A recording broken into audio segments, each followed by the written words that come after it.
নমস্কার। ক্লায়েন্টরাও যেরকম চায় তার লয়ারের একটা ডেপথ নলেজ থাকুক, তেমনি লয়াররাও চায় তাদের ক্লায়েন্টের অ্যাটলিস্ট কিছুটা নলেজ থাকুক সাবজেক্ট ম্যাটারের ওপর, যে সাবজেক্ট ম্যাটারের ওপর ওনারা কনসালটেশন করতে চাইছেন। ভালো লাগে যখন ক্লায়েন্টের আগ্রহ থাকে, ক্লায়েন্ট নিজেরাও কিছুটা বই পড়ে জানে, জানতে চায়, জানার আগ্রহ আছে। সেই সব ক্লায়েন্টদের আমাদেরও ভালো লাগে, কারণ জানার শেষ নেই। এবং অনেকেই আছেন, আমি দেখেছি, ফোন করেন, তাদের মধ্যে জানার আগ্রহটা খুব বেশি। তারা নিত্য যতটুকু সময় পান লেখাপড়া করেন, বিভিন্ন সার্চ ইঞ্জিনের মাধ্যমে করেন। ভালো লাগে আমার। সবথেকে ভালো লাগলো, কালকে একজন আমায় ফোন করেছিলেন জার্মানি থেকে। তার নামটা আমি নিতে চাইনি, কারণ তার পারমিশন ছাড়া তার নামটা নেওয়া উচিত নয়। যাই হোক, ভদ্রমহিলা রিয়েলি নলেজ আছে ওনার। আমি দেখে খুশি হলাম, জেনেও খুশি হলাম। তিনি রেগুলার ইউটিউব সার্চ করেন, বিভিন্ন চ্যানেল সার্চ করেন, গুগল সার্চ করে তার নিজের মামলা নিয়ে অনেক তথ্য তিনি সংগ্রহ করেছেন। তথ্যগুলোর মধ্যে মোটামুটি 60-70% ঠিকই আছে। কিছু কিছু চ্যানেল তো ভুলভাল বোঝায়, সেগুলো ওনার দোষ নয়, সেগুলো চ্যানেলের দোষ। যাই হোক, ভালো লাগলো ওনার সঙ্গে কথা বলে। ফ্রম জার্মানি থেকেও তিনি কনফারেন্স করেছিলেন। যাই হোক, উনিও খুব উপকৃত, ওনার লেখা থেকেই বুঝলাম। ভালো লাগলো। এবং ওনার যে কোয়ারিগুলো ছিল সেগুলোরও জবাব দিতে পেরেছি, উনিও খুশি। যেটা সবথেকে আলোচ্য বিষয় এখন, leave and licence agreement. Leave and licence agreement সাধারণত 11 মাসের করাটাই বাঞ্ছনীয়, এবং ভাড়াটা মানে লাইসেন্স ফিসটা সবসময় রেসিডেন্সিয়ালের ক্ষেত্রে 7,000-এর ওপরে এবং কমার্শিয়ালের ক্ষেত্রে 10,000-এর ওপরে হওয়া উচিত। কলকাতা হাওড়ার ক্ষেত্রে বলছি, বাদবাকিগুলোর রেঞ্জ একটু কম, মানে এইচএমসি আর কেএমসির ব্যাপারে এই রেট, বাদবাকিদের রেটগুলো একটু কম আছে অন্যান্য মিউনিসিপ্যালিটির ক্ষেত্রে। আর পঞ্চায়েতের ক্ষেত্রে কিন্তু West Bengal premises Tenancy Act চলে না। Leave and licence agreement govern হয় ট্রান্সফার অফ প্রপার্টি অ্যাক্ট দ্বারা। এবার ট্রান্সফার অফ প্রপার্টি অ্যাক্টে একটা কথা আছে যে যদি 1 বছরের বেশি লিজ হয় বা লিভ অ্যান্ড লাইসেন্সি হয়, যদিও সেটা স্পেসিফিক বলা নেই, লিজের কথাই বলা আছে, তাহলে সেটা রেজিস্ট্রি করা বাধ্যতামূলক। সেই ক্লজটাকে এড়াবার জন্য আমি সবসময় ক্লায়েন্টকে অ্যাডভাইস করি আপনি 11 মাসের করে করুন। রিনিউয়াল ক্লজটা ওইভাবে লিখবেন না, রিনিউয়াল ক্লজটা আলাদা চিঠি চাপাটির মাধ্যমে করুন, সেগ্রিগেট করে করুন, তাহলে সেটা লাভ আছে। লিভ অ্যান্ড লাইসেন্স এগ্রিমেন্টে কখনো লিখবেন না যে এয়ার্সরা পাবে। যেমন কিছু কিছু ক্লজ আছে লাইসেন্সারের পাশে বা লাইসেন্সির পাশে অনেকে লেখেন না বুঝে, which expression shall unless excluded by or repugnant to the context be deemed to include his heirs, successors, administrator, representative etcetera. এই ক্লজ কিন্তু ভুলেও যেন না থাকে। লাইসেন্স এগ্রিমেন্টে লাইসেন্স ফিস ছাড়া রেন্টের যেন কোনো উল্লেখ না থাকে,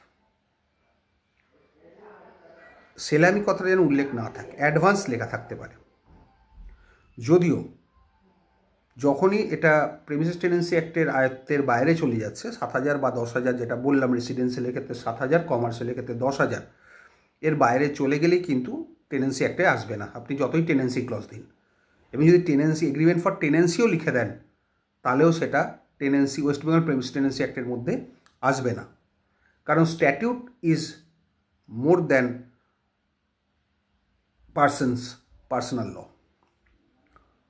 মানে স্ট্যাটিউট বলে দিচ্ছে যে 7,000-এর ওপর হলে রেসিডেন্সের ক্ষেত্রে টেনেন্সির বাইরে, স্কোপের বাইরে, এবং 10,000-এর ওপরে কেএমসি এরিয়ায় আর এইচএমসি এরিয়ায় 10,000-এর ওপর হয়ে গেলেই ওয়েস্ট বেঙ্গল প্রিমিসেস টেনেন্সির বাইরে। সুতরাং আপনি যত অ্যাক্ট অফ দ্য পার্টিস করেন, ওটা অ্যাক্ট অফ দ্য পার্টিস হবে, ওখানে ল্যাঙ্গুয়েজটা একটু মিসস্পেল্ড হয়ে গেছে।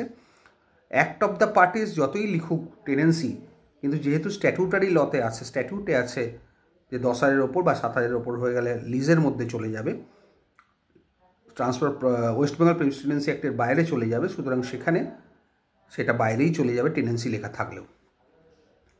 আর যদি তার নিচে করেন, লিভার লাইসেন্স এগ্রিমেন্টটা কিন্তু খুব সযত্নে সুন্দরভাবে করবেন, যাতে কখনো টেনেন্সি না বোঝায়। এই কথাটা কিন্তু আমি বারবার বলি। কোনো রকম রাইট টাইটেল ইন্টারেস্ট যাতে ক্রিয়েট না হয়, যাতে বোঝা যায় একটা টেম্পোরারি পারপাসে দেওয়া হয়েছে। এবং যদি লিমিটের মধ্যে থাকে 7,000-এর মধ্যে বা 10,000-এর মধ্যে, তাহলে অবশ্যই কিন্তু আপনারা লিখে দেবেন যে এটা কোনোভাবেই টেনেন্সি হিসেবে ট্রিট হবে না, দিট ইজ এগ্রিড।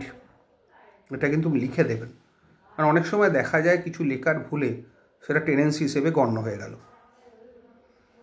ওই জন্য আমি প্রায়ই বলি, সবাইকে বলি, যখন লিভার লাইসেন্স এগ্রিমেন্ট বা টেনেন্সি এগ্রিমেন্ট যাই করুন না কেন, কোনো অভিজ্ঞ লয়ারের পরামর্শ করে নেবেন।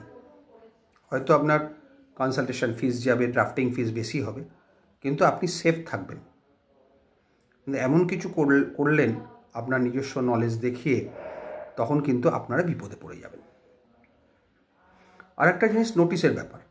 লিভার লাইসেন্সে যদি এগ্রিমেন্টে লেখা না থাকে, তাহলে নোটিশ দেওয়ার ম্যান্ডেটারি নয়, তবে নোটিশটা দেওয়াটা উচিত ডাইরেক্টলি, কারণ তাতে কজ অফ অ্যাকশানটা টানা যাবে। তোমায় নোটিশ দিলাম, এই তারিখের মধ্যে ছেড়ে দাও, তুমি ছাড়োনি, এটা অ্যাকচুয়ালি ফ্ল্যাক্স অফ টাইমের হয়ে গেছে, সুতরাং সেটা একটা কজ অফ অ্যাকশান টানা যায়।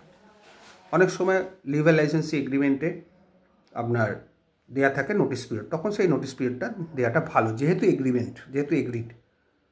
তবে একটা জিনিস আপনাদের বলে দিই বারবার, রিপিটেডলি, কোনো এগ্রিমেন্টে, লিভার licensee agreement, tenancy agreement, lease agreement, কখনও আরবিট্রেশন ক্লজ রাখবেন না। আরবিট্রেশন ক্লজটা কিন্তু মধ্যবিত্তের জন্যে নয়।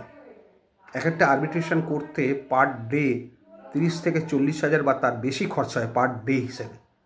সুতরাং ভুলেও কোনো এগ্রিমেন্ট, সে জয়েন্ট ভেঞ্চার এগ্রিমেন্ট বলুন, টেনেন্সি এগ্রিমেন্ট বলুন, লিভার লাইসেন্সি এগ্রিমেন্ট বলুন, লিজ এগ্রিমেন্ট বলুন, আরও যার এগ্রিমেন্ট আছে, সেগুলোতে কখনো ভুলেও কোনো রকম আরবিট্রেশন ক্লজ রাখবেন না, তাহলে কিন্তু আপনারাই বিপদে পড়ে যাবেন।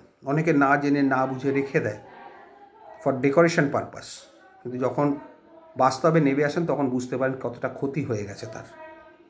হ্যাঁ, বড় বড় কমার্শিয়াল এগ্রিমেন্ট, যেটা আপনার সারেন্ডার, এই গুডসের বলুন, বিক্রি বাটা বলুন, কমার্শিয়াল এগ্রিমেন্ট যেগুলো, সেগুলোতে রাখতে পারেন যদি সেটা হাই ভ্যালু হয়, নাহলে কিন্তু ডিসপিউট অ্যারাউজ করলে আপনি কিন্তু টানতে পারবেন না। আজকে এই পর্যন্ত।